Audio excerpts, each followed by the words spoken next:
Hello and welcome to the Q&A section of our second watch party edition of Short Film Thursdays in association with Leytonstone Loves Film. I'm Anthony Hett. And I'm Sarah Flanagan. And together we are Forest Film Club. And we run screening events, workshops and lots of other events, as I said, under the name of Forest Film Club. So hopefully you've, over the last 48 hours, you've been watching the 16 amazing films that we've programmed for you, and hopefully you've loved them as much as we did. We're really excited to be joined by many of the talented filmmakers for this Q&A. The Q&A will be split into two parts, and just so you know, the Q&A has been pre-recorded. But if you're watching this at 8 p.m. on Thursday, the 24th of September, then some of the filmmakers might be watching along. So do drop your questions in the comments below, and hopefully they'll be able to answer them for you. And also, regardless of when you're watching this, do leave any questions or comments below. It's always great to for the filmmakers to hear what the audience thinks about their films. So drop the comments down, and we'll try and forward those comments on to the filmmakers.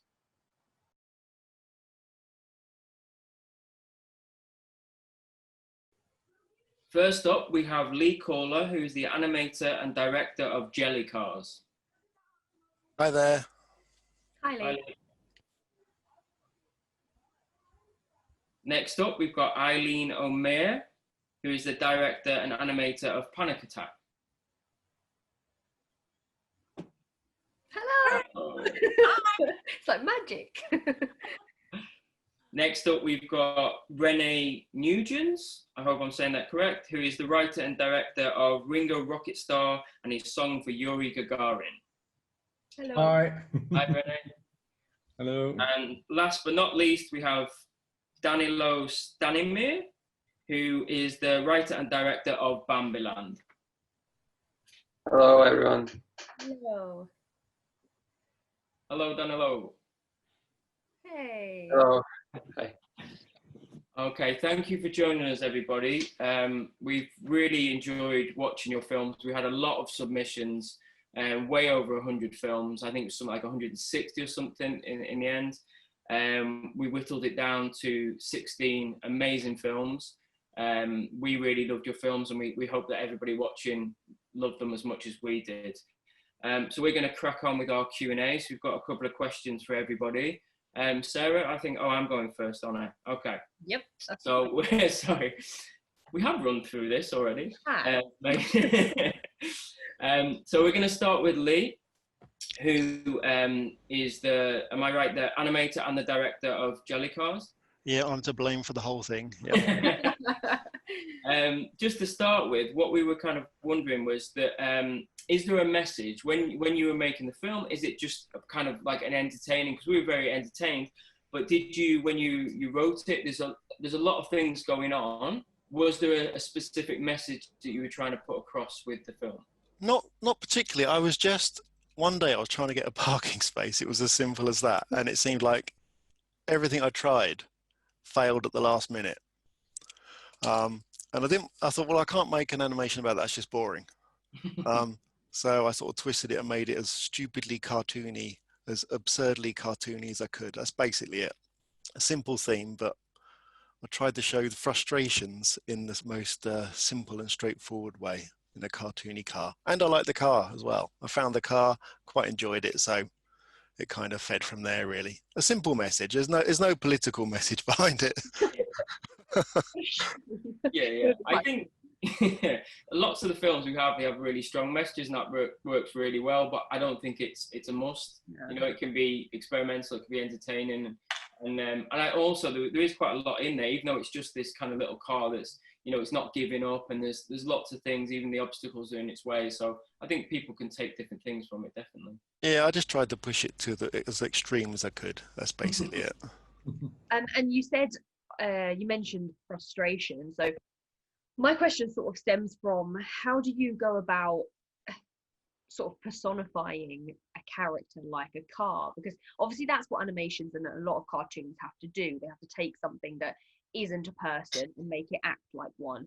So how much do you think about that before you go into it? Yeah, I mean, I was a bit lucky here because I did find that car rig, the car character, quite early on.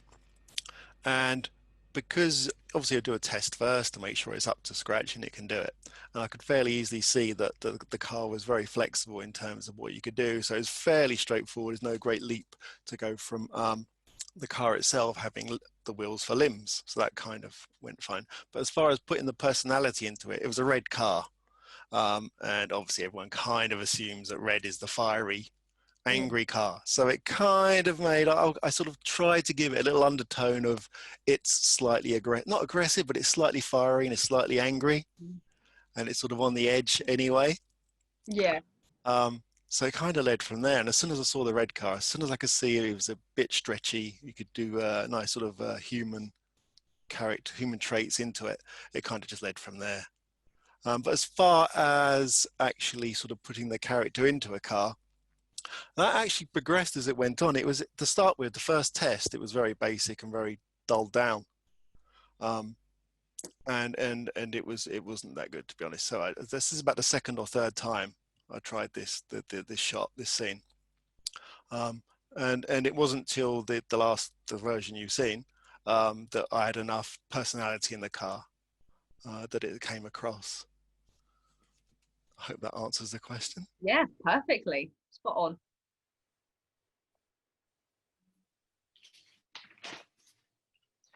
Are we moving on to Eileen? Yeah, I think so. Oh, it's me. Yeah, it is, yeah. Right, straight in. Okay, so Eileen, first of all, fantastic film. I think watching it, there was just a lot that I thought, wow, I'm not the only person who that thought runs through, my mind. It's quite amazing. So I have a question. Where did the idea for this film come from? Because obviously, like I said, I feel like it's the kind of film that connects with a lot of people, but it's also quite unique and quite specific. So what was your inspiration for it? Previous to this, I'd been doing animation of like a lot of transformations in one thing turning into the next, and I was trying to figure out what I wanted my next movie to be, and I was stuck in traffic and just overwhelmed with anxiety and repetitive thoughts that kept going through my head, and I was just like, oh, okay, I'll make a movie about this. And one of the things I thought was, like, if I actually make a movie about it, I might get some power over like all the repetitive angry voices. So my brilliant idea was, okay, every time these voices start up, I'll just like write it down, so I'll be using it, and so then I'll be the one like kind of in charge of the voices. So that was kind of, or at least I'd be like taking advantage of them or wanting them instead of dreading them so much. So that was like the idea, was to try to, incorporate them to sort of give them less power in a way. Wow, fantastic. Yeah, thank you. My question, I'm going to start with Eileen, but I might open it up to other people as well. With your film, I felt like the sound and the music were really important for like helping to create the atmosphere and the panic and everything that's going on in the film. I was wondering kind of how much you had like personal input into the sound design and what the process was around the sound design. Sure.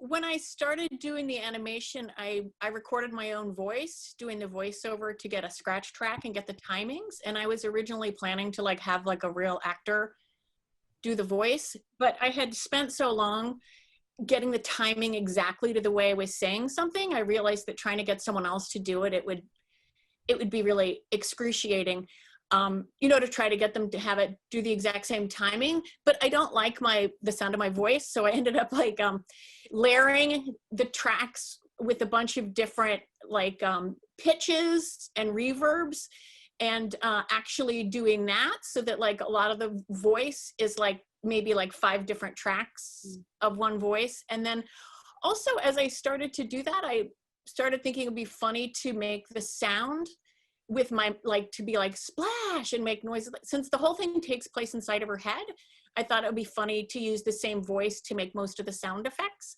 So I actually ended up layering a lot of it myself at home on the computer. So I'd say I've kind of had a lot to do with the soundtrack. Yeah, that's brilliant. That's not the answer I was expecting, but that's really a better answer. But you know, it was great. I think the sound, not that you're not professional, but like it sounded really great, and I think it really worked. And you obviously, you don't like your voice, but you know, that's your own voice. Pete, I think everybody has that, like hearing their own voice. I think it works really great. So well done. No, it's really good. Everybody else, what do you kind of do you have any thoughts on kind of like the sound and the process of what you went through with the sound? Obviously, Renee, the song in your film is really important. Lee, that the sound is very important in your film as well. Yeah, I wrote the song obviously before filming, and so I mean I used to play in a punk rock band, so I was singing, and I'm not a musician, so I only wrote the lyrics and gave the lyrics to the composer. So she gave me her phone, and I was singing it, or kind of you know, a little bit singing it loud in her phone, and she composed everything and with the breaks and everything. And so so I came up with the lines myself, but I didn't make the music. Yeah. Cool. And, yeah. How about you, Lee or Danilo? Do you have any thoughts on kind of like the music design and how that? Yeah, I mean, I've got a Spotify playlist. There are with some basically, let's start again. I do find some music when I'm listening to it on Spotify instantly portrays a story in my head really clearly, and I just put it into a Spotify playlist. And one day, when I have enough money and I have the licensing costs covered, I will hopefully be able to cover that off. But yeah, the music does, for me anyway, does inspire quite a lot of stories. I've been a bit lucky, especially for the Jelly Cars one. I actually found the track afterwards that happened to fit what I was looking for perfectly, which is probably a long way round, because I could have sat there for days and weeks and months just trawling through audio trying to find something to fit, but thankfully I was pretty lucky and found something quite early on. I really like the moment where you realize that the music's coming from the red car.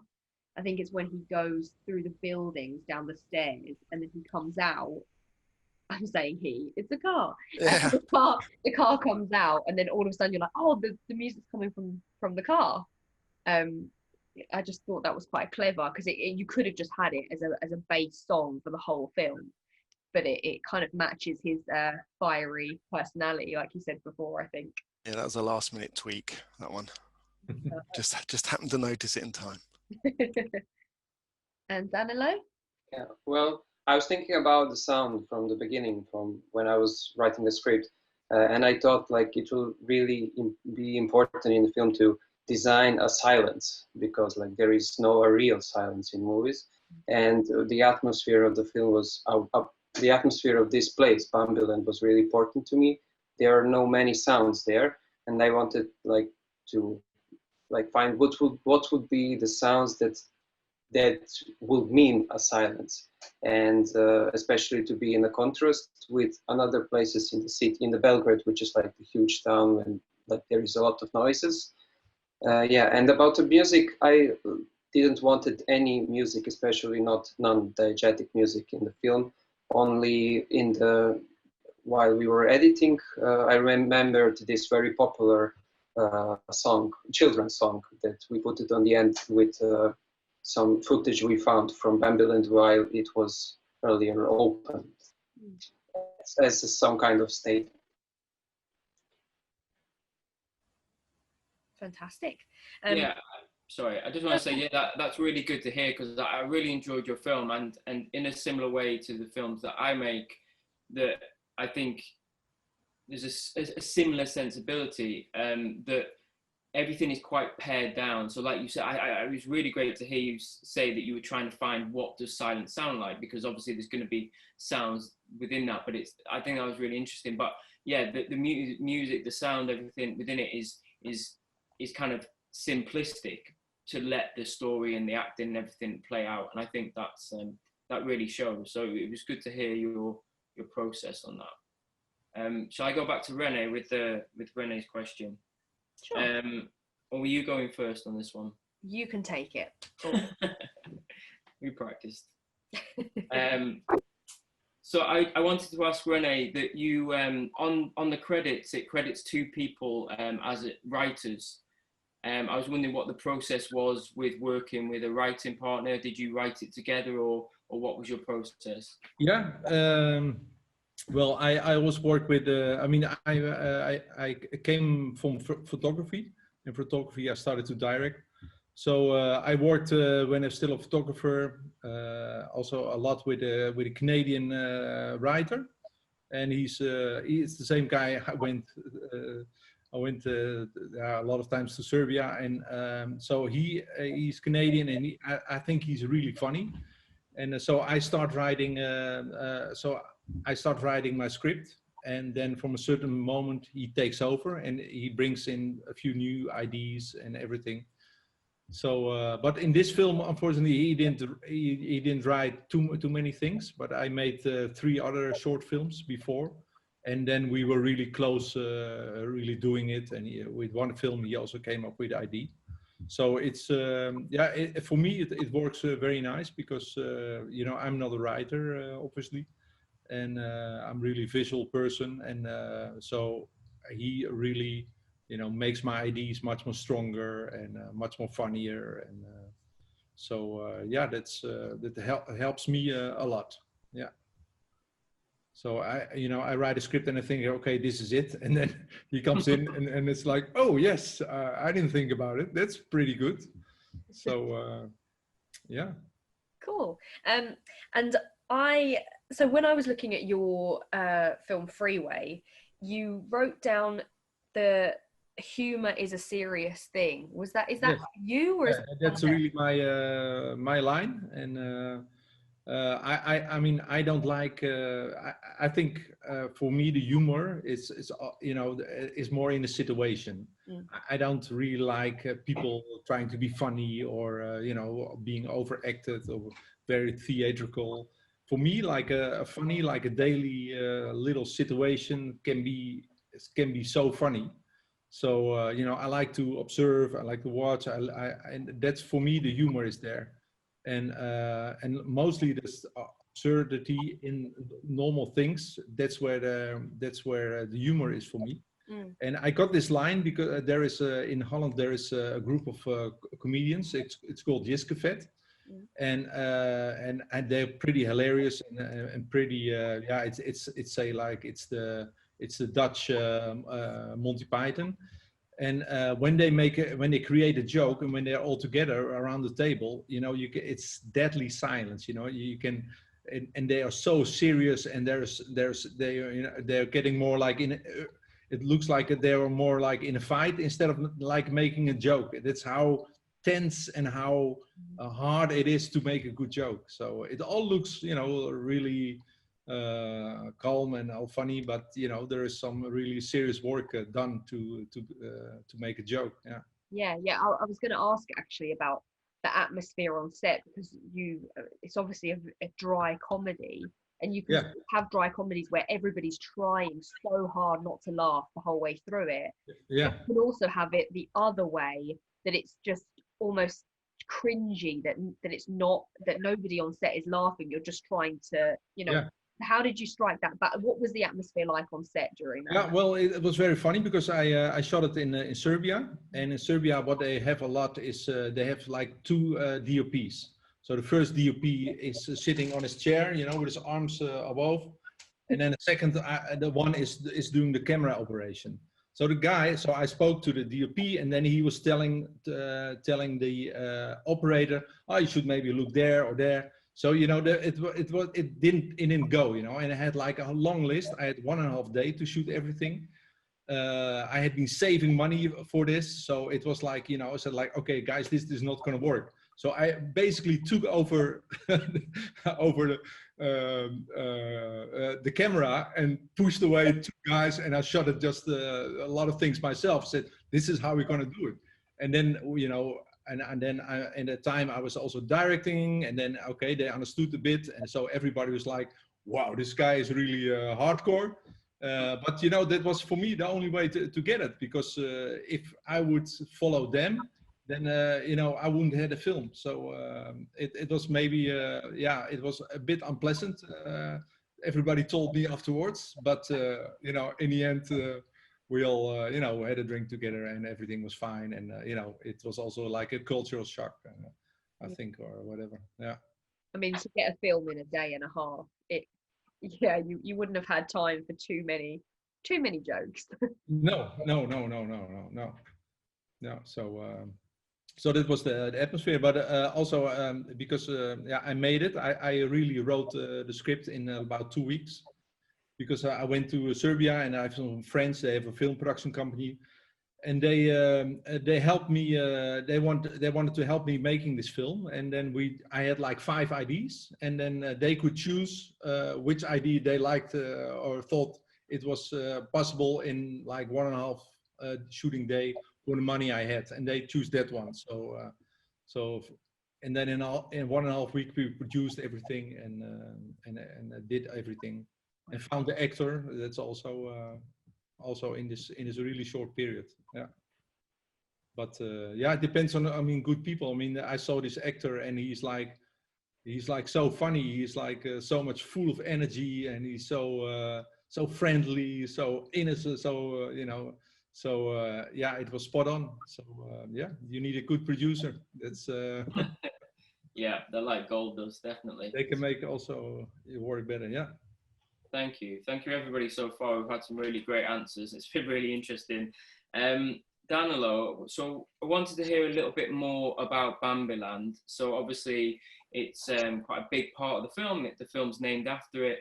I was wondering, at what point did you want to make a film about Bambiland, or did you have the story and then Bambiland came into it? What was the process? No, like Bambiland inspired me, like really. I mean, I always wanted to tell that story about Bambiland, and I think I have even more stories about Bambiland. But it was like I saw some a pitching forum, and I saw that I have only 5 days to write a project, and then I just remembered that I can like make now it's a good point to make a film about Bambiland. So that's how it all started. But yeah, and generally about Bambiland, it was an amusement park made by Milosevic family, who was like rulers of Serbia during 90s. And interesting is that Slobodan Milosevic, who was like dictator during 90s, he is from Požarevac, and he's quite like appreciated here, and I mean people like him and love him in this town. There is a lot of controversies about Bambiland as a place, and I think that can all serve to Bambiland as a metaphor of Serbia, of our generation today, who's falling apart, about a country which is falling apart, and many other. It functions on many other levels. Yeah, and in terms of the structure that you chose, why did you structure it from the point of an actor telling a story rather than just going into the story? What was your choice? Yeah, that's an interesting question. I think like mostly because he is at that age when he is really questioning his identity, and I think the act like with this thing that he is an actor, it just exaggerates more that like actors are always questioning their identity and about their future and what are their selves. So that was the main idea, and the thing that he's not so successful in it. He's working as a clown, so it could like it makes him even more not to feel so happy about his future. So that's why he's trying to find himself, Yeah. and that made him wanted to go to his beginnings, to his childhood, that brought him to Bambiland, Yeah, where he grew up. I think that's really interesting. I mean, it's a fantastic theme. The idea of you want to go back to this childhood, but it's never going to be as you remember, no matter how hard you try.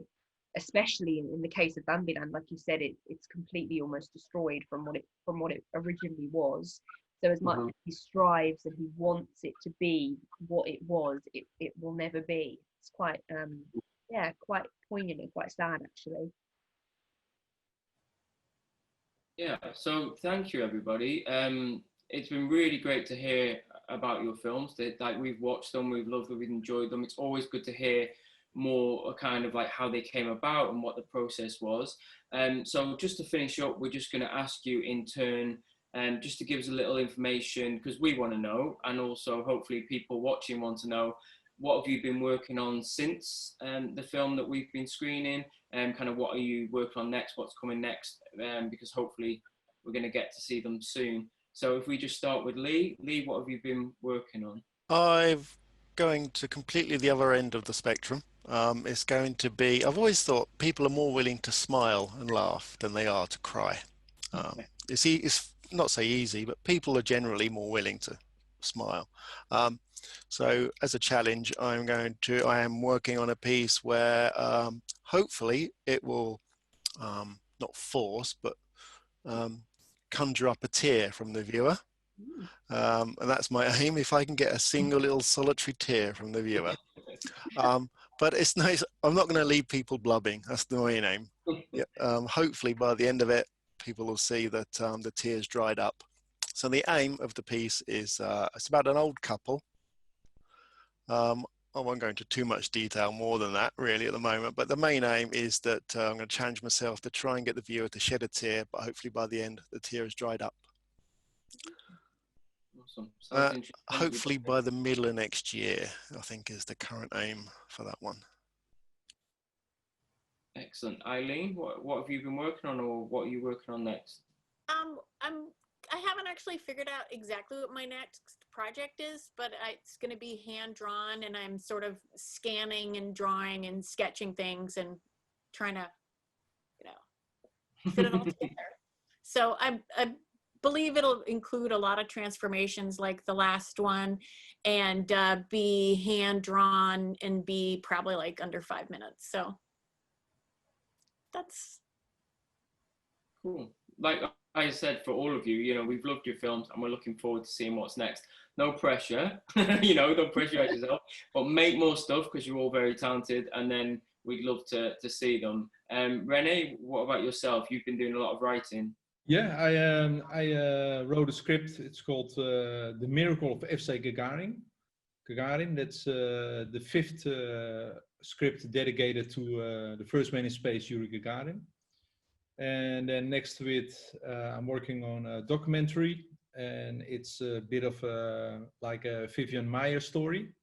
Like somebody came up to me who found something very, very interesting. So I can't say this what, but so I'm working on that. And then next to it, I wrote an 80s punk rock film. Yeah. So yeah, I'm working on those three things, and then next to it, I'm doing some commercial work.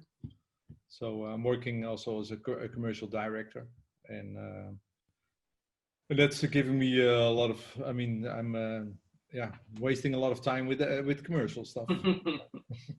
Yeah, you want to get on with that personal stuff, really, but yes, the balance. So always looking for the balance. So if I earn enough, I will probably make another film again. So just started. Thank you. And Danilo? Well, I just came back from Germany, where I was doing my Erasmus semester. I lived there for 5 months, and I shot a lot of footage. My idea was to make a film about Brothers Grimm, because they lived in a town called Marburg, where they were studying, and also with that to question questions of nationalism and also that national identity in these small places in Germany where there are many, many nations, and how they, how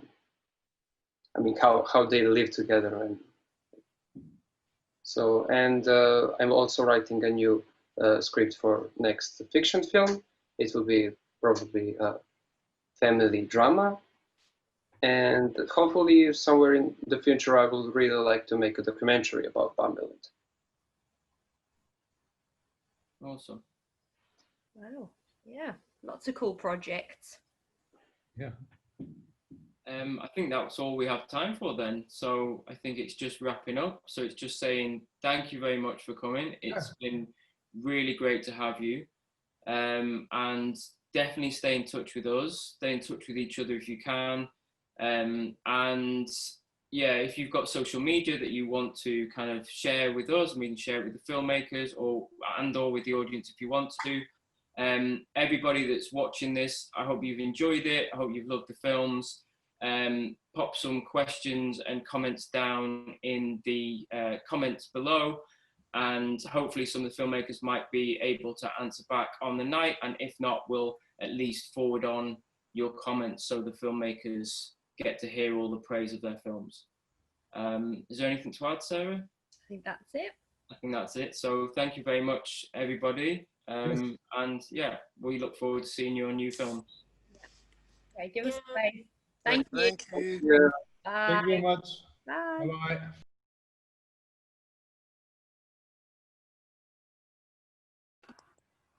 Hello and welcome to part 2 of Forest Film Club's Q&A for our most recent watch party. We are joined with 6 filmmakers and we're going to start off with Laura from Chasing Stars. Hello. Hello. We've got Petrok from Offcut. Hi. Hi. Hey. Sherelle from Flame. Hello. Sid from The Deal. Hello. Hello. And finally, Joanne from Gone. Hello, everybody. Hello. Hey. Thanks for joining us, everyone. Good. Okay, we're going to jump straight in with our first question from Anthony. Yes, so my first question is for Laura. So Laura made the animation Chasing Stars, and I thought I really loved the animation style. And I was just really keen to hear if you had any particular inspirations, if there was particular films or animators that had kind of helped to inspire your style. That's a curious question because about the animation style, I was, and especially the design of a film, I was very keen to make it completely out of myself because my first background is mostly as an illustrator. So I really wanted to make the style as much as possible as author-like, as a filmmaker's signature. Regarding the animation style, I look up a lot at Disney films, mostly with like sea environments, to just have some reference how to time exactly the film, but that has been more like maybe a technical inspiration. Perfect, thank you. Next, I've got a question for Petrok from Offcut. So I've watched a few animations recently, and your one's quite different in that it's part set in the real world with real footage, right? So what was, why did you choose to do that? Why didn't you have the whole film animation? Yeah, I didn't. It was at university we had, it was me and 11 others, and we had a 3-month, it's called our 3-month studio project. And it was just the format that we were given, this really nice camera gear and help from a tutor who had, you know, a lot of experience handling cameras. And we had to create everything around that format, but we had to choose, you know, it was a live action background, then we'd stick the CGI on top. That was the way the project was formatted. So when I came up with the story, that was considered. It was cool, it was great, but it wasn't something I chose. I was happy with it, but yeah. Yeah, it was quite yeah, quite unique. I haven't seen that done very often. It's interesting, yeah. It's something that university do. I think they just started doing it like a couple of years ago, yeah. And you got to choose where it was set, and yeah, that's where it got more interesting. I chose a location, my mum makes guitars, and I chose the workshop as a location. Then it started getting kind of fun and creative and complicated and interesting. yeah, no, that's really cool. Nice. And cool mums that make guitars. Yeah. That's cool. Okay, next question is for Sherelle. So at the end of Flame, there's the introduction of like the man character. So I was just kind of wondering about, was that kind of part of the original idea, or did that come as part of development? And also, is that something that you might explore further? Is this like the start of a story, or is this the story of its whole? Yeah, so the guy that you see at the end was always a part of the story, because we want to kind of show that this flame ended up comforting sort of this man who was on his own, and there's kind of a sub story there with I think it's not that clear, but there are like paintings on the walls to show that he had a family before and now he's on his own. So it's like a story behind the story, and then this flame comes to like keep him warm, and there's like hope for him now. So yeah, that's it in a nutshell. We're not looking to develop it, as it was a part of a group project. So yeah. Cool. I've got a question for Sid. So correct me if I'm wrong, but one of the actors in your film was the writer of, like, it was something that happened to her. It was a real sort of based on a real life story. Yeah, so Sarah, who plays Sarah, wrote it and she stars in it as Fran. No, Lou. Sorry, Lou. Got it wrong already. But no, it was based on her. It's actually based on a true story, but involving her dad in his youth, and it was actually in London. Yeah. And I think she, as a performer, she just wanted to have a bit more control over what she was doing.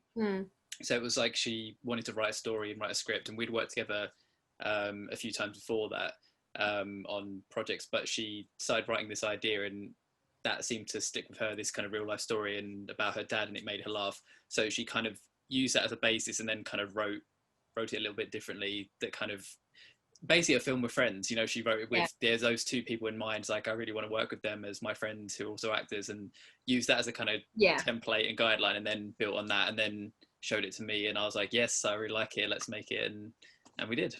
and how was it for you in terms of directing something with the person who wrote it having happened to her, a member of her family? It's all very connected. Like, did you feel free to make your sort of directorial vision come true, or was it more of a collaboration? Yeah, definitely a collaboration, but I think there was things that I think there were certain lines, I don't know if it was like they weren't necessarily based on what her dad said, but certain things that maybe certain lines or kind of jokes that kind of Sarah was like wanted to come across, and was kind of like saying you can tweak this or kind of we'll change that but not that bit, and if we can, you know, within reason. And I'm like, yeah, cool, that's fine, that's part of the collaboration. Even though there's like the occasional bit was like, I'm not sure on this bit, and she was like, no, I really want it. So I was like, okay, so you know, you just meet in the middle. But you know, yeah, of course, compromise. But no, nothing like that. It was basically, here's a script, you kind of make it, but we were producing it together, so there was always that kind of conversation between us to kind of just make it, as a team basically. Yeah, awesome. There's no Aisha. Are you going to go first with Joanne, or do you want me to? Yeah, I'll jump straight in. So Joanne, your film. Okay. So what so I really found interesting the sort of the image of this family at the beginning not being sort of this perfect happy family, because you see what ends up happening to this family and ultimately to this woman, and it struck me as an interesting choice to have her sort of not dark family moments but real family moments, and sort of that frustration with her children and with her husband be at the forefront, rather than it being this happy family at the beginning. Was that, obviously that was a choice. I was interested why you made that choice. Yes, sorry for my English. No. First, I wanted to speak about the woman condition and the fact that the women have to be a perfect wife, perfect mother, perfect worker. And so in this case of the character, she don't know if she want to leave a family or if she want to stay with them, and it's with or without you, you know. So she's unhappy with them, but she's more unhappy without them. It's completely without solution for her.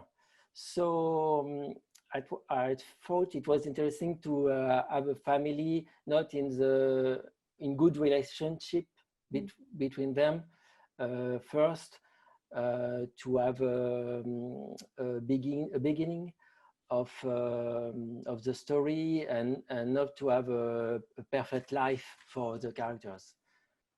The beginning of the story. Yes. Yeah, it made it very much more real, I think. Yeah. That's what real families are. But, and so you can understand the end. Yeah. Because the end is very drastic. Yeah. And some people don't understand it, but of course it's not. It's maybe you have to decide. Yeah, maybe I think it's up to you have to decide. Maybe it's a dream, or you have to decide what you want. But I need this beginning to have the end, I think. Yeah, no, brilliant. Thank you. And Laura, I'm going to come back to you. So your film, I got a really strong sense of light versus dark, and the colors you used were really beautiful. Can you talk me through that sort of the palette that you created for that, and how the story and the theme of the light and dark work together? Yeah. So the design process was terribly long. I think the right way to develop it, and also color-wise, because everything was happening during the night. But of course, I had to use light to highlight some certain change in the mood of the story. And I think what actually inspired me the most was the division between the underwater world and the up world, where the girl can see the stars and follow her path, the right direction to follow. And this actually is reconnected to psychoanalysis, because the underwater should represent the subconscious of a girl, which is what she has to face and learn about before being able to fully emerge and see the light and go and finally arrive to her destination. So I tried to find a color palette which was switching between like green, blue, and purple, violet, but with a special indication for the underwater world, which was supposed to be, of course, a little bit darker, but still not scaring. It was sort of fascinating darkness. Didn't want the idea to scare the audience. So it was difficult. I tested a lot, and I hope it works. Yeah, it did. It was really beautiful. Really well done. Thank you.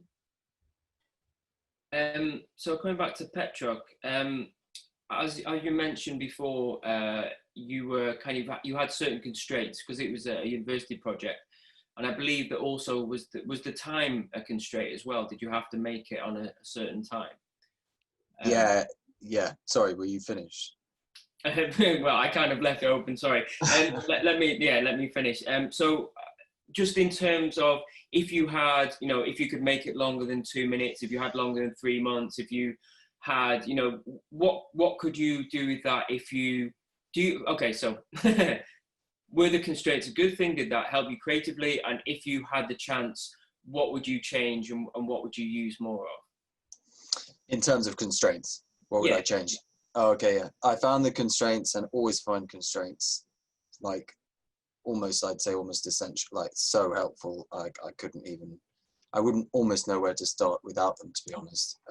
So yes, the shorter the better, definitely for me in animation, but also as a first thing I've ever directed, and who knows, maybe, I don't know, I'm not sure where I'm heading, what's going on. So definitely short, that was a good one. What would I change? So yes to all the constraints. Would I make more constraints? That's the first thing that comes into my head. Yeah, maybe I would. What would I change? I'm not sure if I would have changed the constraints or the creative environment, because I felt they were quite good actually. Yeah, a little bit more time. Okay, yeah, a little bit more time to have done some of the more technical stuff, because I'm not, I mean, you know, who knows what universe we're in now, but it would have been nice to spend a bit more time on like the animation stuff, just to have made it, and to have a tiny bit more decision making in some of the technical things, because whilst we got them going, it was, yeah, at times it was, there would have been better outcomes to some of those things, yeah, if we just had a bit more time.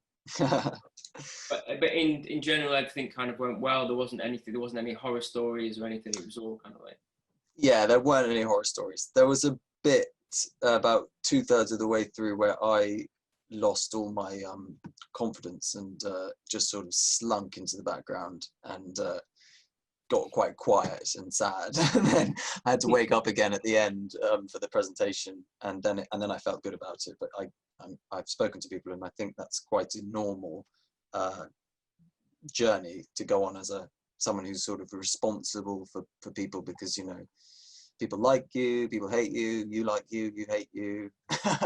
There's a journey, and yeah. But nothing went terribly wrong, and that was good. thank you. Thanks. Sherelle, so is it hard to personify a flame, is my main question. And in terms of that, and a sort of side question, do you have to, because I don't really know how it works, do you have to sort of ask audiences before your film is finished how much they sort of relate to this character? Because if your character isn't a person, it must be harder to tell if your character is relatable.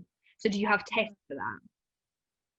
So we didn't actually do any tests with audiences, but we definitely made sure the character had a certain uniqueness to it in terms of being cute, let's say, and like allowing the audience to kind of feel something for it in terms of how the character acted and like how it looked. So a lot went into sort of the design of the character and its kind of personality. And I think it did actually end up being something that people could relate to and like feel something for. So I'm going back to your first question. Could you remind me of the first question, please? It was a little bit all over the place.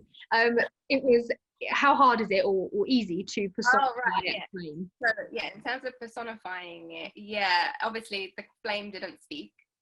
There were just a few sound effects.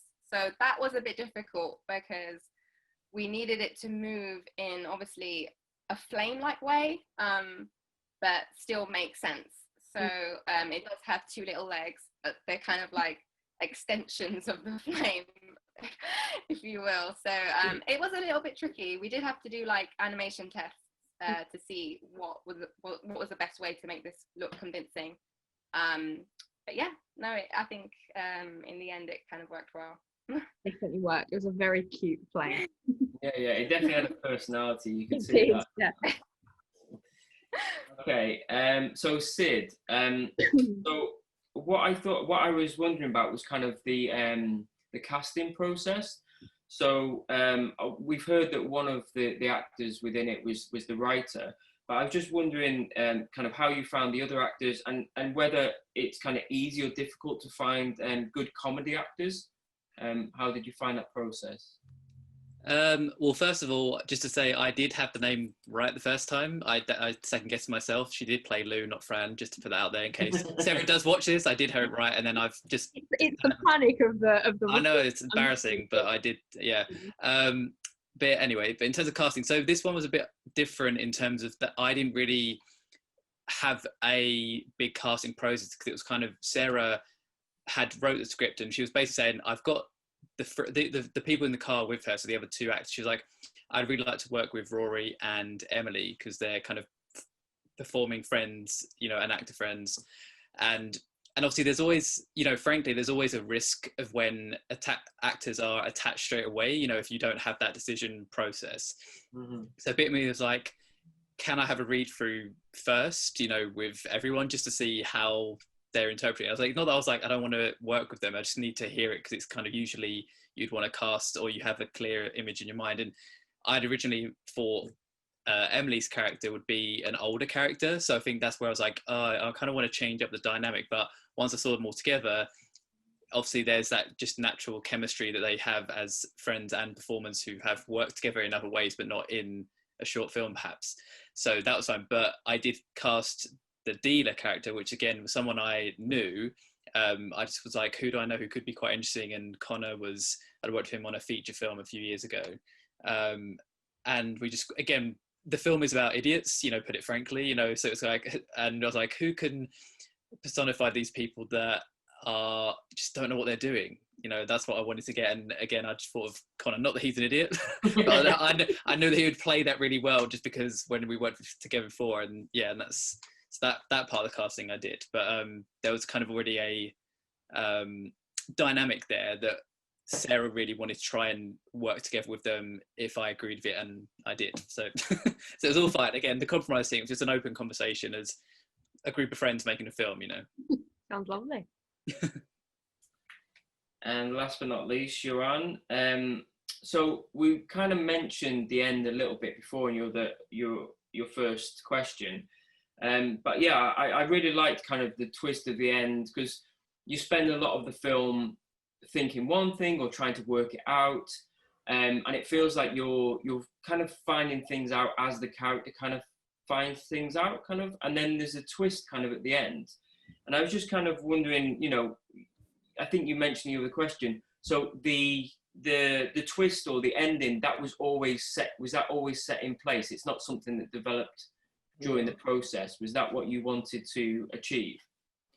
Yes, it was in place at the beginning, and no. But some people who wrote the script was asked to me to change the end. They thought it was too hard, too difficult to see. But I resisted, and no, it was for me. It's obvious, but again, it's not. You have to decide, and it's not maybe a realistic ending. You know, it's maybe. You don't know who exists, what is the reality of this woman, his family or not. You don't know if the family exists, for example. So maybe all this story is in her head since the beginning. So the end is not, you don't have to see the ending as something very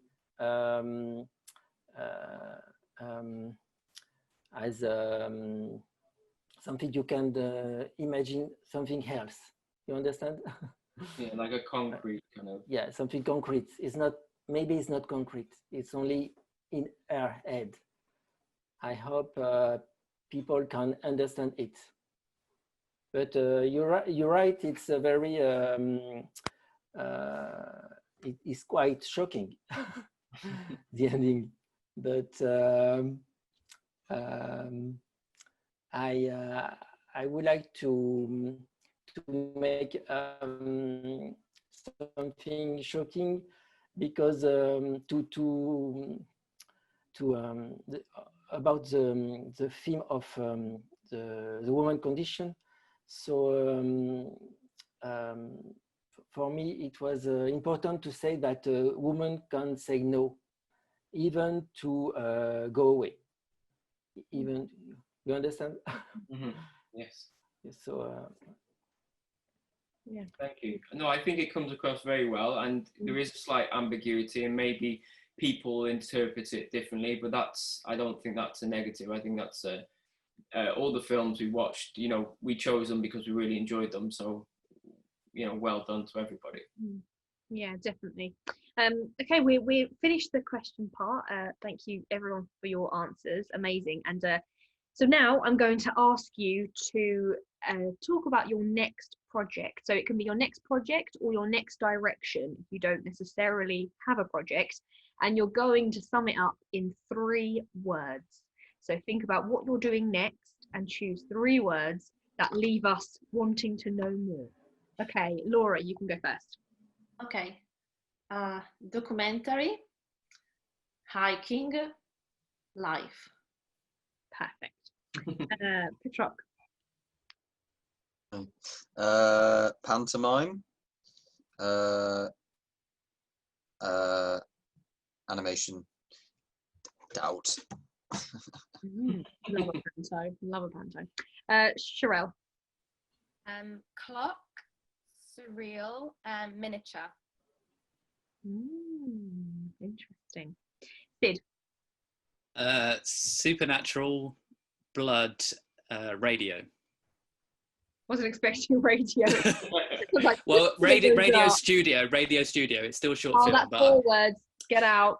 Sorry, just to clarify. And last but not least, Joanne. Realistic, and the Corsican 2 words. Corsican. So we got realistic, classic, and no, realistic suicide. Yeah. And Corsican mountains. Another cheater there. I think you got too many words, but we'll let you off. We'll let you off. Okay, that's it, guys. It's absolutely flown. Thank you so much for joining us. It's been a pleasure to meet you in fake life, and hopefully one day in real life too. To everyone watching at home or wherever you are, thank you so much for tuning in and supporting us.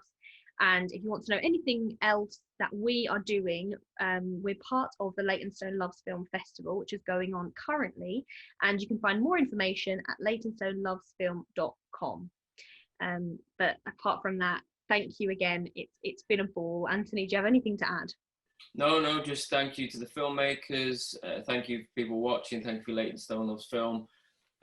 It's been really great having you. Thank you. Perfect. All right, everyone give us a wave. See you later. Thanks a lot. Yeah. Bye.